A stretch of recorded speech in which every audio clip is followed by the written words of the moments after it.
Europe 1. Le grand direct des médias avec l'unique Thomas Joubert. Et le fait média du jour, c'est donc la stratégie de communication du ministre le plus populaire du gouvernement en ce moment, Manuel Valls, alors qu'il était hier encore en déplacement à Marseille. Sa confrontation avec la ministre de la Justice a fait la une de tous les JT. Alors comment ce ministre ambitieux a-t-il tenté d'exister dans les médias tout l'été ? C'est ce qu'on va essayer de comprendre ce matin avec Thomas Hill, notre expert média. Bonjour Thomas. À tous.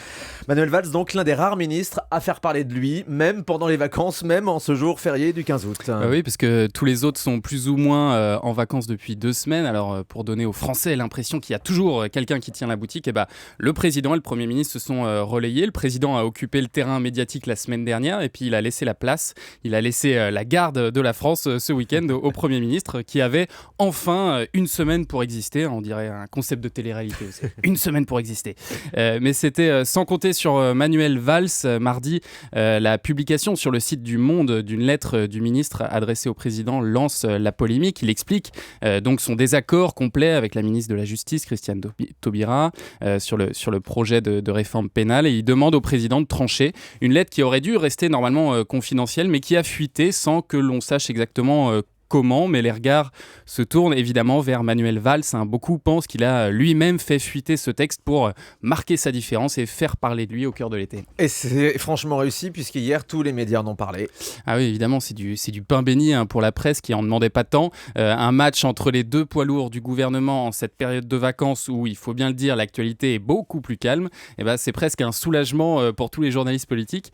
Non, et c'est vrai que les déplacements d'Hollande à La Roche-sur-Yon ou à Marly-le-Roi pour parler d'emploi, c'était beaucoup moins sympa, un petit peu moins excitant en tout cas. D'ailleurs, le problème, c'est que ça vient casser toute cette com autour de la bataille pour l'emploi, puisque même les chiffres sur la croissance meilleure que prévu qui sont parus hier, ils sont du coup passés au second plan dans les médias. Et c'est pas la première fois que les médias s'emballent pour Manuel Valls cet été en plus. Non, d'ailleurs, un député PS confiait hier aux Parisiens que cette polémique fait partie de son plan de com de l'été. Et c'est vrai que Manuel Valls a multiplié les prises de position tranchées sur les Roms, sur l'éventualité d'une interdiction du voile à l'université. Il y a 10 jours, c'était sur la libération de 3 condamnés faute de place en prison. À chaque fois, il joue sa petite musique personnelle sans hésiter à se démarquer de celle du gouvernement.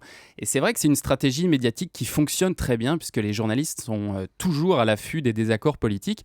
Une prise de position un petit peu décalée, ça fera toujours plus de bruit qu'une phrase qui respecte le discours officiel. Et ça, il l'a bien compris, il l'a surtout bien appris d'un ancien ministre de l'Intérieur, Nicolas Sarkozy. Et on ne peut pas s'empêcher forcément de comparer les deux hommes. Oui, parce que Nicolas Sarkozy, c'est certainement le premier ministre de l'Intérieur à avoir réussi à rendre son poste vraiment attrayant pour les médias. Avant lui, le premier flic de France, il était rarement très très populaire. Mais Sarkozy, il a transformé le rôle avec ce qu'on appelle la stratégie de la carte postale. C'est-à-dire qu'il se servait des médias pour envoyer chaque jour une image forte aux Français. Manuel Valls, il reproduit exactement la même méthode en multipliant les déplacements. Il était hier encore à Marseille, suivi d'un bus de journalistes. Il est allé dans une cité, visiter notamment une cage d'escalier. C'est des images qui sont parfaites pour les JT du soir. Parfois, il donne même presque l'impression de faire exprès d'imiter Nicolas Sarkozy, comme le 13 juillet dernier où il s'est fait photographier sur cette aire catalane au milieu des chevaux de Camargue. Une image qui était presque identique à celle très connue de Sarkozy pendant la campagne de 2007. On s'en souvient. Et puis il y a eu aussi cette photo du baiser fougueux avec sa compagne dans Paris Match. Là aussi, la mise en scène de la vie privée, on ne peut que penser à l'ancien président de la République. Oui, une double page dans Paris Match avec ce baiser en très gros plan et la légende de la photo qui nous explique qu'il met autant d'intensité dans ce baiser que dans l'exercice de ses fonctions. C'était magnifique. C'est une autre carte postale qu'il envoie aux Français, parfaitement complémentaire de celle sur l'homme ferme face à la délinquance. Et en faisant ça, il espère créer de l'attachement à sa personnalité, en plus de l'adhésion qu'il semble recevoir sur ses idées. Et ça marche. Il est de loin le ministre le plus populaire du gouvernement. Un sondage paru début août montrait même qu'il l'emporterait s'il devait demain affronter Nicolas Sarkozy à la présidentielle.